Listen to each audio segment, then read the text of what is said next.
जय छठी मैया। हेलो नमस्कार दोस्तों, मैं शिवेंद्र आप सभी को स्वागत करते हैं शिवेंद्र ब्लॉग में। तो कैसे हैं दोस्तों? उम्मीद करता हूँ आप लोग बहुत अच्छे होंगे। दोस्तों बता दूं कि कल एक पोस्टर रिलीज हुआ था और आज गाना आया खेसारी भैया का छठ देवी गीत, काफ़ी गजब का है। तो दोस्तों बता दूं कि गाने का नाम है महादेव अंगना। काफ़ी गजब का है और भाई लोग आप लोग देखे होंगे, बहुत सारा प्यार दिए।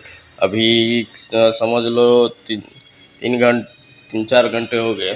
काफ़ी गजब का आप लोग प्यार दिए हैं वो गाने को, का मज़ा आ गया। तो दोस्तों ऐसे ही आप लोग प्यार देते रहिएगा। और गाने का नाम है महादेव अंगना और गीत गाए हैं खेसारी लाल यादव और गीत लिखे हैं मनोज तिवारी। काफ़ी गजब का है। तो भाई लोग और म्यूजिक सजाया है आर्या शर्मा ने, काफ़ी गजब का म्यूजिक दिए हैं।